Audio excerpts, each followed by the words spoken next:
Where did it go wrong with you and Tupac? I guess after he got shot. Yo, after almost 30 years of silence, Biggie's alleged hitman may have just leaked info that blows this case wide open. We're talking about deep corruption, secret confessions, and a plot that sounds less like hip-hop beef and more like a high-level conspiracy thriller. Forget what you thought you knew about Biggie's murder. This new testimony is terrifying. Behind closed doors, a war was being waged, not just on wax, but in real life. From dirty cops moonlighting as gangsters to whispers of million-dollar bounties ordered like Uber Eats. This wasn't street justice. It was an assassination. A message. And if these new details are true, then the streets never had a chance to forget. Because this case might not be cold after all. It might just be reheating. Chapter 1. From Bed-Stuy to Biggie. Christopher George Latour. Wallace wasn't supposed to be a superstar. Born May 21st, 1972 in Brooklyn's Bedford-Stuyvesant neighborhood, this kid was destined for one of two paths that Bed-Stuy offered young black men in the 80s, minimum wage or maximum risk. His mom's, Valletta Wallace, was a Jamaican immigrant who worked her fingers to the bone as a preschool teacher, trying to keep her only son on the straight and narrow. But the streets got a different kind of curriculum, and young Chris was a quick study. See, Bed-Stuy in the 80s wasn't just rough, it was a war zone. Crack had turned the neighborhood into an open-air pharmacy, and every corner had its own CEO. By the time Chris hit his teens, he was already 6 feet tall and pushing 300 pounds. Kids called him Big, but the streets would soon know him as Biggie. He was posted up on Fulton Street, moving weight like a professional, but even then, there was something different about him. While other dealers were counting money, Biggie was counting bars, spitting rhymes on the corner that made even the hardest cat stop and listen. His boy Chico Del Vec remembered it like this. We'd be out there grinding, and Big would just start freestyling about what was happening right in front of us. He'd rap about the crackhead walking by, the police rolling up, the dice game across the street. It was like he was painting pictures with words. That's the thing about Biggie. He wasn't just telling stories. He was documenting life in real time, turning tragedy into art before anybody even knew it was art. The transformation from Christopher to Biggie to Notorious B.I.G. wasn't overnight, but it was inevitable. In 1991, his demo tape found its way to the Source magazine's unsigned hype column. Matt Life, the editor who first put Biggie on, said in a 2017 interview, "When I heard that tape, I knew this kid was special. The way he flowed, the stories he told, it was like nothing else coming out of New York at the time." That's when Sean Combs, a young A&R exec who went by Puff Diddy, heard something that made him drive straight to Brooklyn. What Puff found wasn't just another street rapper. He found a poet who could make suburban kids understand the corner, make the corner boys see themselves as more than statistics. Ready to Die dropped in September 1994, and it wasn't just an album, it was a declaration. From the opening sounds of a baby crying to the final gunshot, Biggie took listeners on a journey through his psyche, through Brooklyn's streets, through America's nightmares. Tracks like Juicy gave hope to every kid with a dream, while Things Done Changed painted the harsh reality of what crack did to the community. The album went platinum, but more importantly, it resurrected East Coast hip-hop from the grave that West Coast dominance had dug. But here's where it gets complicated. Success in the rap game wasn't just about bars and beats. It was about politics, territories, and egos.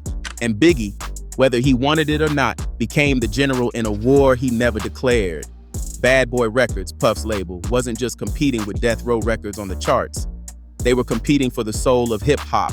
And when you got two kings trying to rule the same kingdom, blood was bound to spill. What made Biggie special wasn't just his flow or his wordplay.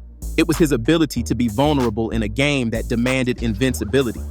He rapped about suicidal thoughts, about the guilt of selling crack to pregnant women, about the paranoia that came with success. DJ Premier, who produced some of Biggie's classics, told Complex magazine, "Big wasn't afraid to show his flaws. He talked about being depressed, being scared, being human. That's what separated him from everybody else." By 1995, Biggie was everywhere. Features on other artists' tracks, his own singles climbing the charts, his face on magazine covers. He had a baby mama, Faith Evans, who was also a star. He had another woman on the side, Lil' Kim, who he was molding into a rap queen. He had money, fame, respect, everything a kid from Bed-Stuy could dream of. But he also had enemies. And in this game, enemies didn't just hate, they retaliated.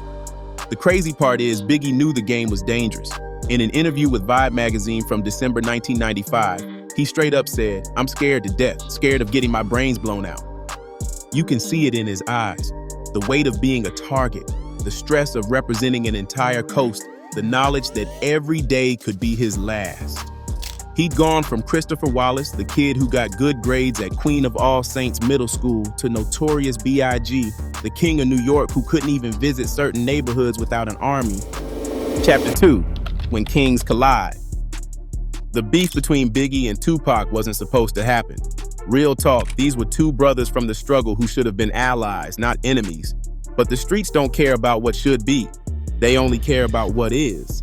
And what started as mutual respect between two talented artists turned into the most destructive rivalry hip-hop has ever seen. See, before the beef, Biggie and Pac were actually cool. When Tupac was out in New York, Biggie would let him crash at his crib.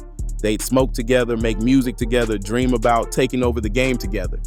Pac even took Biggie under his wing, showing him the ropes of the industry, introducing him to people who mattered. There's this photo from back in the day. Both of them smiling, arms around each other, looking like brothers. Nobody could have predicted that within 2 years they'd be calling for each other's heads. November 30th, 1994, that's the date everything changed. Tupac got shot 5 times in the lobby of Quad recording studios in Manhattan. He survived, but something died that night. The friendship, the trust, the possibility of peace. Pac was convinced that Biggie and Puff knew about the setup, that they let him walk into an ambush. Whether that was true or not didn't matter. In the streets, perception is reality, and Pac perceived betrayal. The media ate it up like vultures on a carcass. East Coast versus West Coast became the narrative, with Biggie repping Brooklyn and Tupac claiming California. Every interview became a chess move, every song a declaration of war. When Pac dropped Hit 'Em Up in 1996, it wasn't just a diss track, it was a nuclear bomb. Check this out. In the track, Pac literally said, "First off, you're in the you claim, West Side when we ride come equipped with game."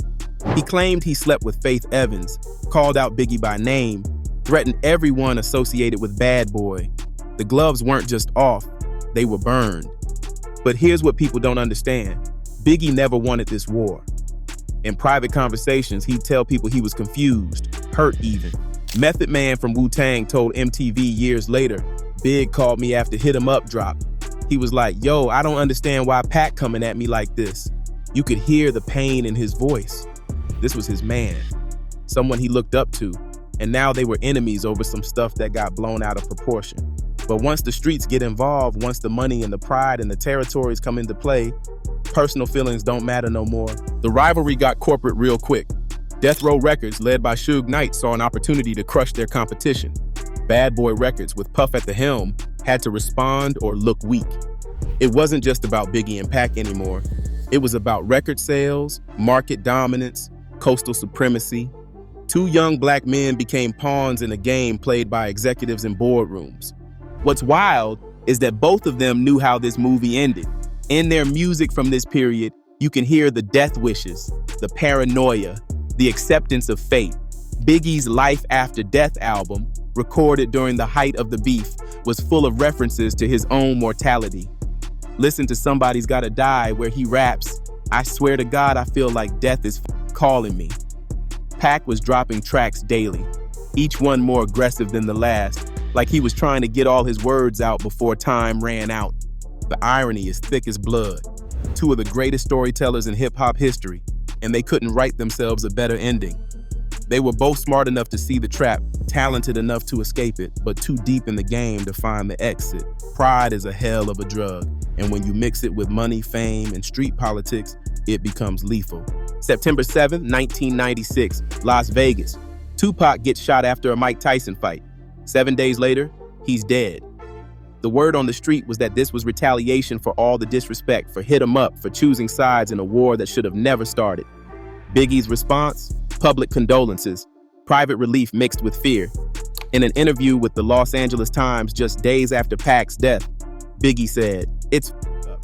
We two individual people, we waged a coastal beef. One man against one man made a whole West Coast hate a whole East Coast and vice versa." In another interview, he also made a diss at just deceased Pac. He knew that Pac's death didn't end the war, it escalated it. See, when Tupac died, Biggie became public enemy #1 for every Death Row affiliate, every West Coast rider, every Pac fan who wanted blood for blood.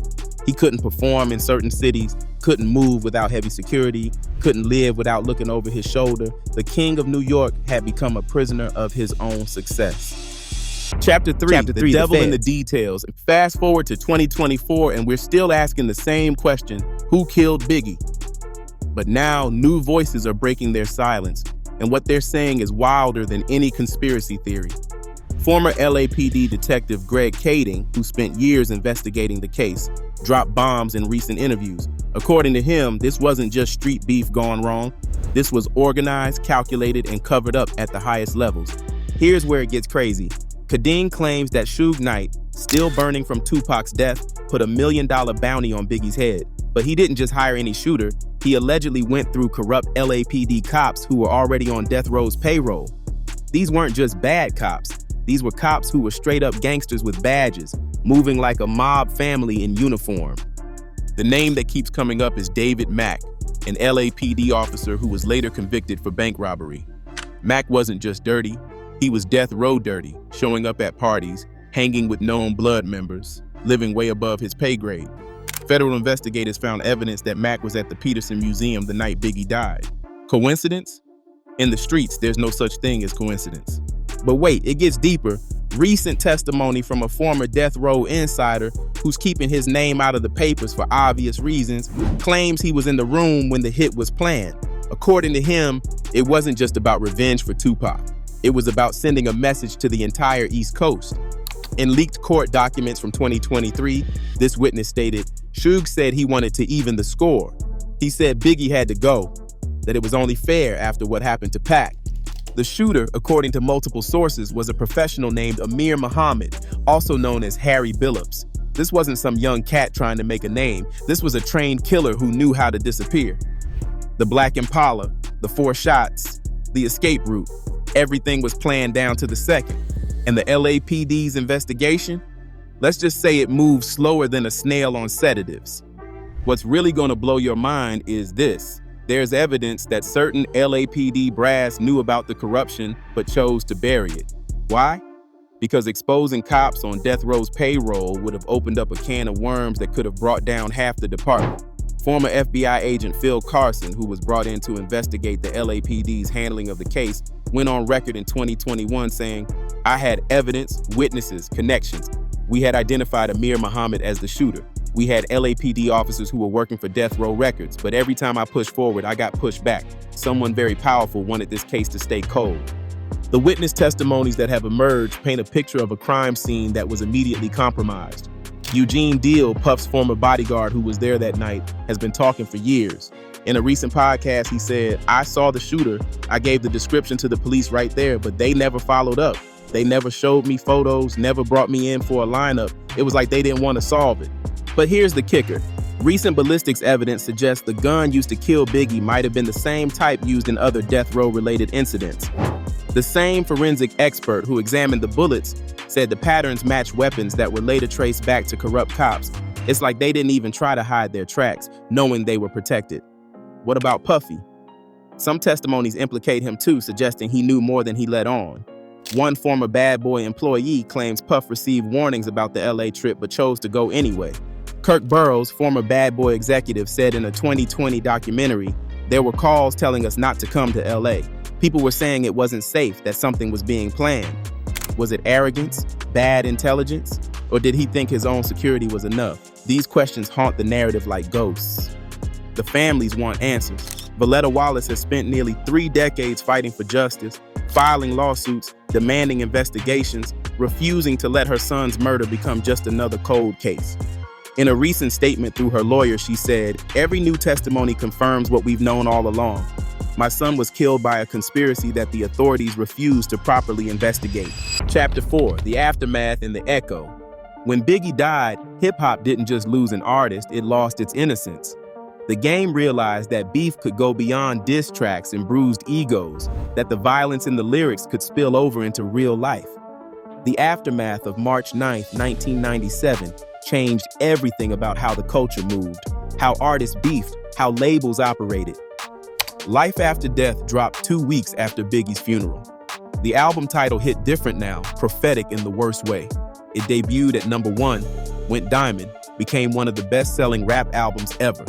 But every spin was bittersweet, every bar a reminder of what we lost. Tracks like Hypnotize and Mo Money Mo Problems dominated the charts while his mother planned his burial. The immediate aftermath was chaos. Bad Boy Records went into lockdown mode. Puff was moving with presidential-level security, canceling shows, staying out of LA like it was radioactive. The fear was real. If they could get Biggie, nobody was safe. Artists started traveling with small armies, turning entourages into security details. But the impact went beyond just safety protocols. The East Coast-West Coast beef, which had been simmering since Biggie's death, suddenly cooled. It was like both coasts realized they were playing with fire and finally felt the burn. Snoop Dogg, who was Tupac's homie and had been heavy in the beef, told Rolling Stone in 1997, "When Big passed, that was it for me. I was like, we gotta stop this. Too many good brothers dying over nothing." The tributes poured in from everywhere. Jay-Z, who would eventually claim Biggie's throne, dedicated songs to his memory. On The City Is Mine, Jay rapped, "First of all, I want to thank my connect, the most important person with all due respect. Thanks to the duffel bag, the brown paper bag, the Nike shoebox for holding all this cash." That was Jay's way of acknowledging the game Biggie played and the legacy he left. Nas, who Biggie had beef with, paid respects. Even some West Coast artists, realizing the game had gone too far, showed love. But the streets knew the truth. Respect after death don't mean much when you could have shown love during life. Valletta Wallace became the unofficial guardian of Biggie's legacy. This wasn't just about keeping her son's memory alive. This was about seeking justice. She filed a wrongful death lawsuit against the LAPD, claiming they were complicit in the murder. The case went on for years, revealing more corruption, more cover-ups, more questions than answers. In court documents, her lawyer stated, the LAPD's investigation was not just inadequate, it was deliberately sabotaged to protect corrupt officers involved in the murder. The documentaries started dropping. Biggie and Tupac by Nick Broomfield exposed the connections between death row and corrupt cops. Notorious gave us the Hollywood version of his life. Each film added pieces to the puzzle, but the picture remained incomplete. It was like trying to solve a murder where half the witnesses were dead and the other half were lying. What's crazy is how Biggie's death made him immortal. His influence on hip-hop is impossible to measure. Every rapper who came after him, especially from New York, carried his DNA in their flow. The way he told stories, painted pictures with words, made the streets poetic. That became the blueprint. From Jay-Z to J. Cole, from Pop Smoke to Fivio Foreign, they all got some Biggie in their bloodline. The business side changed too. Labels started realizing that letting their artists beef could end in bankruptcy or burial.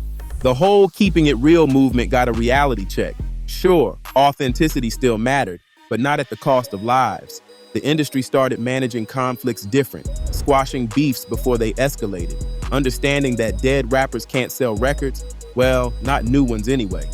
But let's keep it real, the game's still dangerous. Every few years we lose another one to the same senseless violence. Pop Smoke, shot in the Hollywood Hills. Nipsey Hussle, killed in front of his own store. Young Dolph ambushed at a cookie shop. Each death echoes Biggie's, reminding us that the culture still hasn't fully learned its lesson. The conspiracy theories never stop. Some say Biggie faked his death, that he's living on an island somewhere with Tupac. Others believe the Illuminati was involved, that both rappers were sacrificed for trying to wake up the masses. The internet age has only amplified these theories, creating alternate narratives that range from plausible to absolutely insane. What's undeniable is the impact on hip-hop journalism. After Biggie and Pac, the media became more careful about how they covered beefs. The days of stoking fires for magazine sales ended when the flames consumed two legends. Dream Hampton, who covered both Biggie and Pac for Vibe, said in a 2017 interview, "We had to look at ourselves and ask what role we played in escalating the tension. The answer wasn't comfortable." Chapter 5, The Truth Still Hiding. So here we are almost 30 years later and the case remains officially unsolved. But these new testimonies, they're painting a picture that's becoming impossible to ignore. Former gang members, retired cops, industry insiders, they're all saying the same thing. This wasn't random. This wasn't just street beef. This was an execution, planned and protected by people who thought they were untouchable. The latest bombshell comes from Keith D., real name Dwayne Keith Davis, a former Crip leader who claims he was in the car when Tupac was killed. In his 2023 confession to Las Vegas police, he straight up said, after Pac died, the word came down that Biggie had to go. It was about evening the score, making sure both sides felt the loss. According to him, the same network that took out Pac had hands in Biggie's death. It was all part of a larger war that used rappers as soldiers and labels as armies. This wasn't some isolated payback, it was part of a bigger war. And now what's truly catching investigators' attention is how consistent these stories are becoming. Multiple sources who don't know each other are telling similar stories. They're naming the same names, describing the same corruption, pointing to the same cover-ups. It's like a puzzle where all the pieces are finally starting to fit, even if the authorities don't want to complete the picture. There's talk of reopening the case, of new DNA evidence that could break everything open. Advances in technology mean that evidence from 1997 can be re-examined with fresh eyes. Phone records that were once lost have been recovered. Witnesses who were too scared to talk then are ready to speak now, knowing that many of the people they feared are dead or locked up. But here's the real question. Even if we find out exactly who pulled the trigger, who ordered the hit, who covered it up, what then? Can there ever be real justice for Biggie? The man who allegedly organized it, Suge Knight, is already doing 28 years for another crime. Many of the corrupt cops are dead, retired, or in prison for other offenses. The shooter himself might be long gone. What these new testimonies do offer is closure for those who loved him. Valletta Wallace deserves to know who killed her son. Faith Evans deserves to know who made her a widow. His kids deserve to know why they grew up without a father. Tiana Wallace, Biggie's daughter, posted on Instagram in 2024. Every new testimony brings us closer to the truth. My father deserves justice, and we won't stop until we get it. The truth is, Biggie's murder represents more than just one death. It represents the failure of the system to protect Black excellence. It represents the way poverty and violence follow us even after we escape the hood. It represents how the very institutions supposed to serve and protect can become the instruments of our destruction. These new testimonies also remind us that time doesn't heal all wounds. Sometimes it just makes them fester. The pain of losing Biggie is still fresh for those who knew him, who loved his music, who saw themselves in his struggle. Every March 9th, the hip-hop community mourns not just the man, but the possibilities that died with him. What would rap look like if Biggie was still alive? Would the East Coast-West Coast beef have ended in peace talks, not bloodshed? Would he have pioneered the digital era of hip-hop or mentored young legends like Kendrick and Cole? These questions linger because his absence shaped everything, from the evolution of rap lyrics to how the industry handles violence today. Would he and Pac have eventually squashed their beef? Would he have evolved with the times or stayed true to his original sound? These questions haunt us because they remind us of how much was stolen that night in LA. The investigation continues on the record and in the shadows. Podcasts like Death Row Diaries, independent journalists, and new documentaries keep digging. Testimonies that were once buried in fear are now resurfacing in Reddit threads, court documents, and confession tapes with witnesses keep emerging from the shadows. Each new piece of information brings us closer to the truth, even if that truth is uglier than we imagined. Because that's what Biggie would have wanted, the truth, raw and uncut, just like his music. As we wait for justice that may never come, we can honor Biggie's legacy by remembering what he represented. A Black man who turned pain into poetry. A father who loved his kids more than the streets. An artist who refused to water down his truth for mainstream acceptance. A king who wore his crown heavy, knowing it made him a target. The streets still whisper his name, not as a warning, but as a reminder. Reminder that talent isn't bulletproof, that success can't stop shotters, that the game we love can kill those who play it best. Christopher Wallace, Biggie Smalls, Notorious B.I.G. Whatever name you knew him by, know this. His death wasn't just a tragedy, it was a message. And these new testimonies, they're finally helping us decode what that message really meant. The truth is out there, buried in sealed files, buried in fear, buried in silence. But truth doesn't stay buried forever. And when it finally surfaces, when we know exactly who killed the King of New York and why, we owe it to Biggie and to the culture to speak that truth loud. Until then, we don't stop. We don't forget, we keep investigating, we keep asking, and most importantly, we keep saying his name.